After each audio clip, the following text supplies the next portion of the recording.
Now let's talk about isotopes.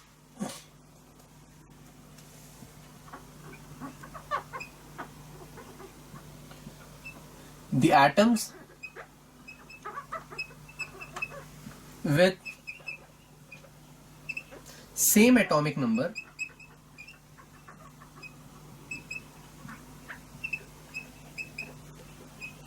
but different mass number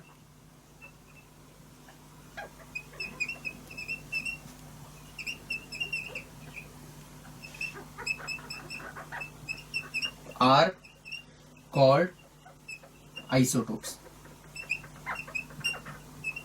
अब same atomic number मतलब कि number of electrons या number of protons same रहेंगे but different mass number. Mass number क्या होता है? Nucleus के अंदर जो चीज प्रेजेंट होती है, कौन सी? प्रोटॉन्स प्लस न्यूट्रॉन्स का एडिशन. मास नंबर चेंज हो रहा है बट मैंने कहा है कि एटॉमिक नंबर तो सेम है. प्रोटॉन्स एटॉमिक नंबर से रिप्रेजेंट होते हैं, प्रोटॉन तो सेम है, मतलब क्या चेंज हो जाएगा? न्यूट्रॉन्स. तो ये वो एलिमेंट्स होते हैं जिसके अंदर नंबर ऑफ इलेक्ट्रॉन्स और प्रोटॉन्स तो सेम होता है बट क्या चेंज हो जाता है? The number of neutrons changes. Atoms of same element having same atomic number but different mass number are called isotopes. अब एग्जांपल देते हैं. Carbon 12, C12, C13 and C14. Now this is an example of an isotope. अब इसके अंदर देखिए C13, C14, C15. हमने एक चीज क्या कही? हमने यहां पर क्लियरली कहा कि the number of electrons will be same. क्या डिफरेंट रहेगा? ओके सॉरी, C13 इसको इस तरीके से लिखते हैं हम लोग. मास नंबर हमेशा ऊपर रिप्रेजेंट किया जाता है. और 6 दिस इज 12, 13, 14. ये है हमारा मास नंबर और ये है हमारा एटॉमिक नंबर. अब एटॉमिक नंबर मतलब कि इसके अंदर नंबर ऑफ इलेक्ट्रॉन्स होते हैं एटॉमिक या नंबर ऑफ प्रोटॉन्स. अब ये तो सेम ही है. क्या चेंज हो रहा है हमारे पास चेंज हो रहा है उसका मास नंबर, मतलब कि मास नंबर मतलब कि नंबर ऑफ न्यूट्रॉन्स. अब इसके अंदर देखेंगे तो C12 6 के अंदर देखेंगे नंबर ऑफ इलेक्ट्रॉन्स या प्रोटॉन्स. अगर नंबर ऑफ इलेक्ट्रॉन्स या प्रोटॉन्स की बात की जाए तो इसके अंदर तो 6 ही है. 13 C6, 14 C6. इसमें भी 6 है, इसमें भी 6 है. क्या चेंज हो रहा है? Number of neutrons. Number of neutrons कितना होगा? Mass number minus the atomic number. हमको नंबर ऑफ न्यूट्रॉन्स मिल जाएगा. मतलब कि 12 माइनस 6 यहां पर, 13 माइनस 6 यहां पे, 14 minus 6. So number of neutron कितने? यहां पर है 6, यहां पर है 7, यहां पर है 8. मतलब कि नंबर ऑफ न्यूट्रॉन्स चेंज हो रहा है. सो ये बेसिकली आइसोटोप्स होते हैं. अब आइसोटोप्स जो होते हैं इसको बहुत हाईली यूजफुल एलिमेंट्स है ये, जिसको हम अलग अलग जगहों पर यूज करते हैं. Which mostly, but these are the things जो which we do not use in household uses. These are being used by highly equipped highly professional people. Example, uranium 235 is used for nuclear fission and production of electricity. मतलब कि uranium 235 is used for production of electricity. Can we use it in our houses? No, scientists do that. Okay, तो मतलब कि वो proper circumstances के अंदर ही इनको किया जाता है. because radioactive चीजें होती है ये, और इनको बहुत अलर्ट रहकर इनको इन एक्सपेरिमेंट्स को परफॉर्म किया जाता है. Radio active isotopes like cobalt 60 is used for treatment of cancer. Cobalt 60 को कैंसर के ट्रीटमेंट में यूज किया जाता है. Iodine 131 is used for treatment of goitre disease of thyroid gland. Okay, iodine 161 को थायराइड के ट्रीटमेंट के लिए यूज किया जाता है, गॉइटर के लिए. The radio active isotopes are used for detection of cracks in underground pipes. Example sodium 24, मतलब सोडियम 24 जैसे आइसोटोप्स को यूज किया जाता है अंडरग्राउंड पाइप्स के क्रैक्स को डिटेक्ट करने के लिए.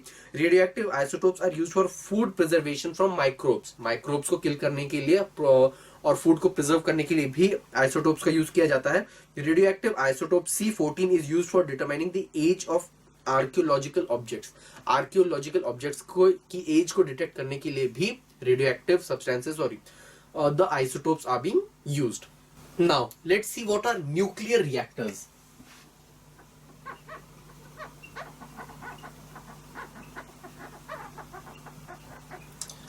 So nuclear reactor is nothing but a machine that uses isotopes to make to generate electricity basically. और हमने इससे पहले भी देखा था यूजेस के अंदर, I told you uranium 235 is used for the generation of electricity. This is the machine या this is the reactor that makes the reaction inside it. और ये वो रिएक्टर होता है जिसकी वजह से यूरेनियम 235 पे रिएक्शंस करवाए जाते हैं, और because of which the energy, a lot of energy is generated, और उस एनर्जी से हम इलेक्ट्रिसिटी को जनरेट करते हैं। सो nuclear reactor is a machine that generates electricity on large scale by using atomic energy. It's a machine that uses isotopes, या फिर that uses reactions, so that generates electricity on large scale by using atomic energy, that uses isotopes, या उसकी जगह लिखते हैं atomic energy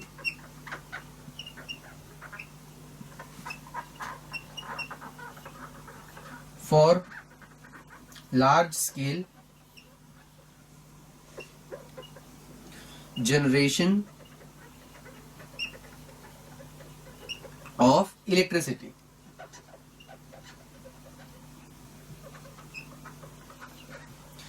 okay, अब actual में होता क्या है इसके अंदर, let's understand a nuclear reaction with the example of nuclear fuel. अब वो न्यूक्लियर फ्यूल कौन सा होता है? Uranium 235। Uranium 235 is used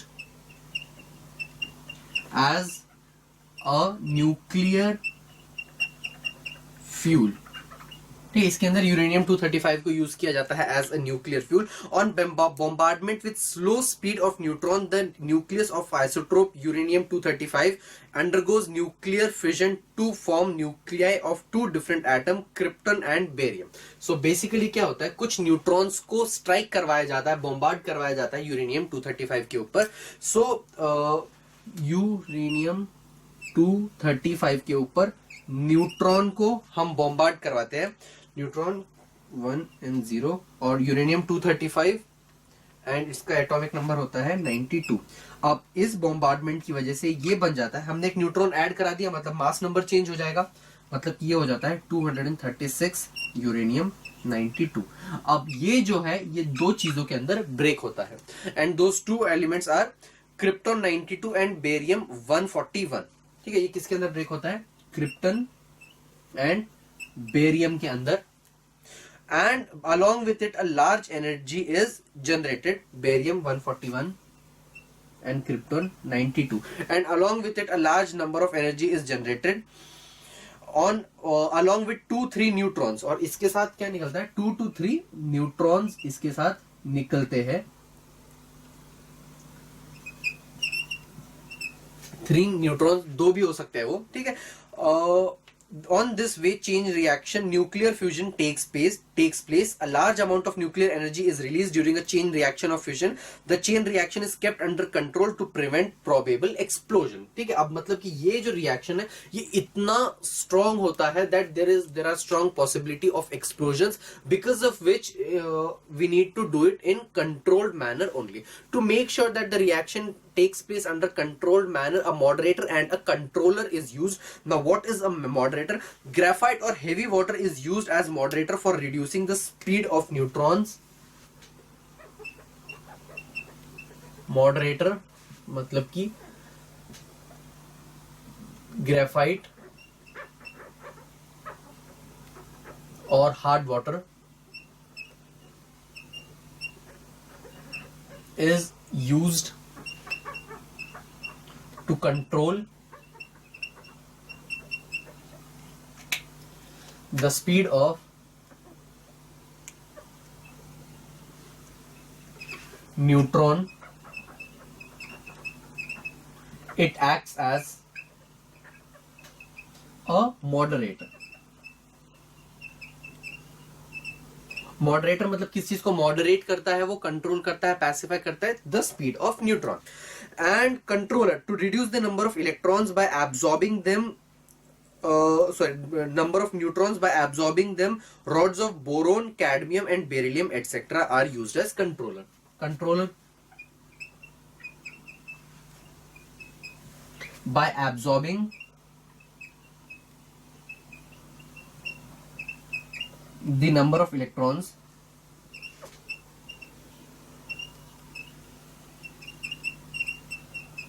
cadmium, beryllium, and boron are used as controllers.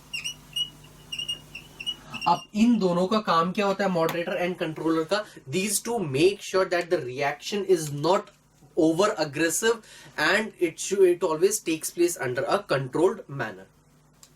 Now let's move on to the exercise of this chapter. Now talking about the first three questions, we have discussed all these questions in very detail, so you can just refer to all the things that I wrote on the board, and you'd be able to answer them.